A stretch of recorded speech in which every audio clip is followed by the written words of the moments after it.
Good morning dear द्वितीय semester के आज की क्लास में हम लोग नया चैप्टर समीकरण स्टार्ट करेंगे। इसमें हम देखेंगे कि समीकरण क्या होता है, ये कितने प्रकार के होते हैं और समीकरणों को हम कैसे आसानी से हल कर सकते हैं।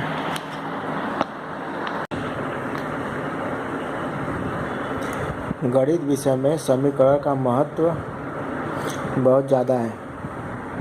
दैनिक जीवन की क्रियाओं में समीकरण का उपयोग हम प्राय करते हैं। समीकरण के ज्ञान के अभाव में गणितीय विषय अधूरा है, अतः समीकरण का ज्ञान होना आवश्यक है। यहाँ पर आपको एक वाक्य बोला जा रहा है। रहीम ने करीम से कहा, यदि तुम मुझे 3 पुस्तकें दे देते हो तो मेरे पास 7 पुस्तकें हो जाएंगी। करीम ने रहीम से हंसते हुए कहा, ये लो 3 पुस्तकें, अब मेरे पास भी 7 पुस्तकें ही बची हैं। अगर हम इन दोनों वाक्यों को देखें तो रहीम के पास कुछ पुस्तकें थी, उसे 3 पुस्तकें और मिल गई और अब उसके पास 7 पुस्तकें हो गई हैं।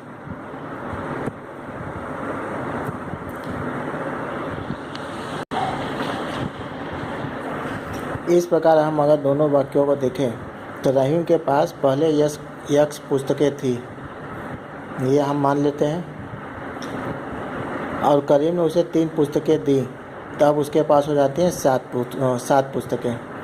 यानी कि अगर इसे हम गणितीय भाषा में लिखें तो उसके पास पहले पुस्तकें थी यक्स और करीम ने उसे 3 पुस्तकें और दी, तो अब उसके पास जो पुस्तकें हो गई यक्स प्लस 3, जो कि बराबर है 7 पुस्तकों के। इसी प्रकार अगर हम दूसरे वाक्य को देखें तो करीम के पास माना वाई पुस्तकें थी और 3 पुस्तकें उसने रहीम को दे दी, तो अब उसके पास बचती हैं 7 पुस्तकें। तो इसको अगर गणितीय कथन में लिखें तो y - 3 = 7।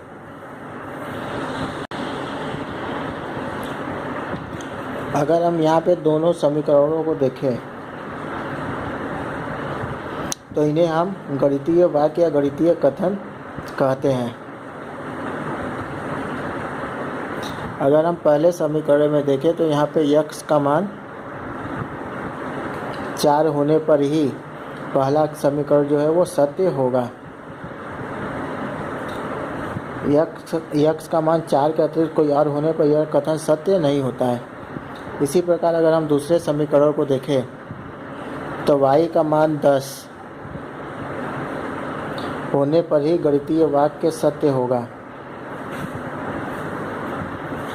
इस प्रकार हम देखते हैं कि प्रत्येक गणितीय वाक्य चर राशि के केवल एक मान के लिए ही सत्य है, अन्य मानों के लिए असत्य है।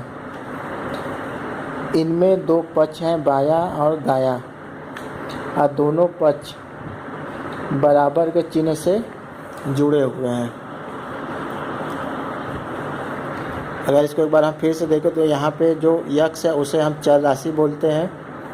चर राशि से हमारा तात्पर्य होता है कि ऐसा मान यक्स का जो कुछ भी हो सकता है, जो समय के साथ चेंज होता है।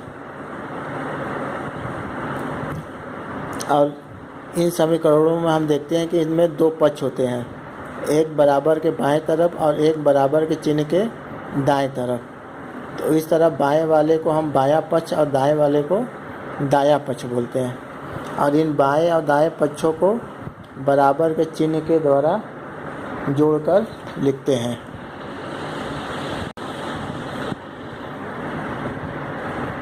इस प्रकार अगर हम समीकरण की परिभाषा देखें तो वह गणितीय कथन जिसमें 2 व्यंजक समानता के चिन्ह से जुड़े हों समीकरण कहलाते हैं।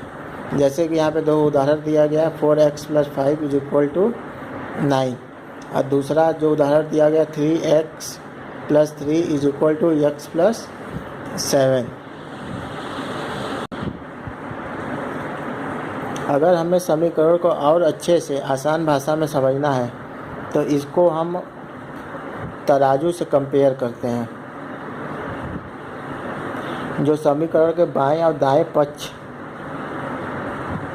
हैं उन्हें तराजू के 2 पलड़ों के इक्विवेलेंट मान लेते हैं। यदि तराजू के दोनों पलड़ों में समान मात्रा हो तो तराजू संतुलित रहती है।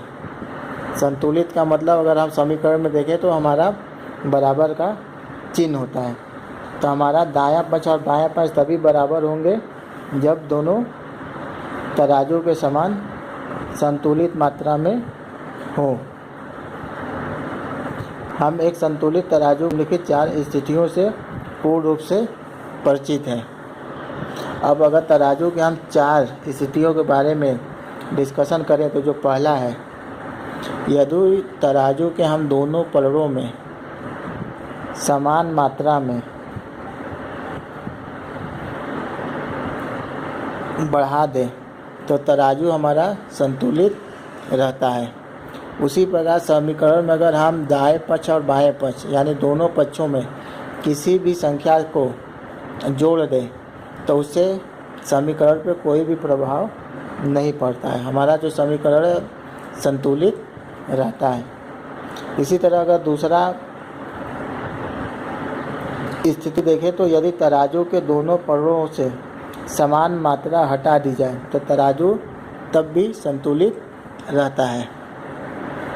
इसी प्रकार अगर समीकरण के दोनों पक्षों में अगर हम कोई एक संख्या दोनों पक्षों में घटा दें तो हमारा समीकरण पे कोई भी प्रभाव नहीं पड़ता। हमारा समीकरण का दायां पक्ष और बायां पक्ष अभी भी बराबर रहते हैं।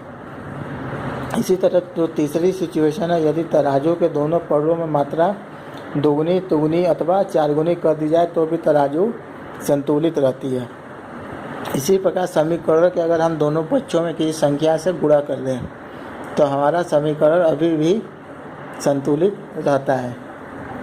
इसी प्रकार चौथा सिचुएशन है, यदि तराजू के दोनों पलड़ों में मात्रा आधी 1/3 अथवा 1/4 कर दी जाए तो भी तराजू संतुलित रहती है। उसी प्रकार अगर समीकरण में हम किसी संख्या से भाग दे दें दोनों पक्षों में दाएं पक्ष और बाएं पक्ष में तो हमारा समीकरण पर कोई भी प्रभाव नहीं पड़ता है।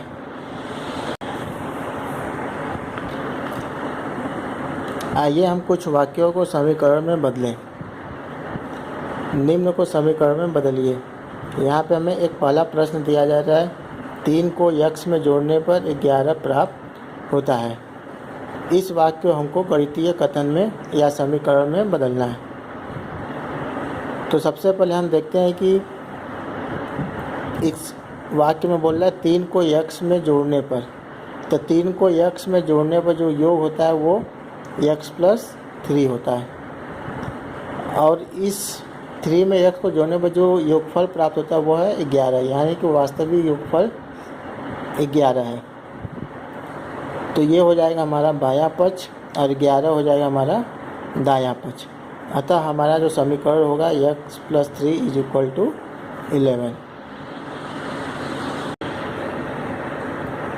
इसी प्रकार हम दूसरा प्रश्न देखते हैं, x में से 7 घटाने पर 12 शेष रहता है। तो यहाँ पे जो वाक्य में सबसे पहले बोला जा रहा है x में से 7 घटाने पर, तो x में से अगर 7 घटाने पर इस वाक्य को हम गणितीय कथन में बदले तो ये होता है x ऋण 7 और बोला घटाने पर जो हमें वास्तविक शेषफल मिलता है वो है 12, तो वास्तविक शेषफल हो गया 12।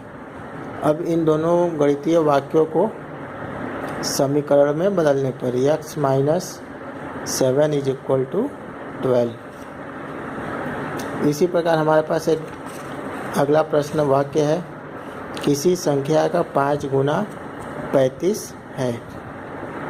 तो यहाँ पे किसी संख्या, अब वह संख्या कौन सी हमें नहीं मालूम, इसलिए इसे हम मानते हैं माना कि संख्या x है। अब इस संख्या x का कितना बोल रहा है 5 गुना, तो संख्या का 5 गुना यानी x का 5 गुना, x में 5 से गुणा कर देंगे और गुणनफल कितना आ रहा है 35।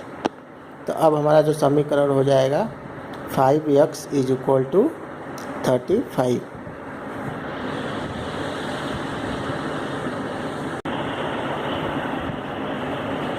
इसी प्रकार अगला वाक्य, किसी संख्या के दोगुने में से 18 घटाने पर 18 प्राप्त होता है। तो फिर से देखते हैं, यहाँ पे बोला है किसी संख्या। तो किसी संख्या जब भी बोलेगा तो उसे हम मानेंगे कि माना की संख्या यक्स है।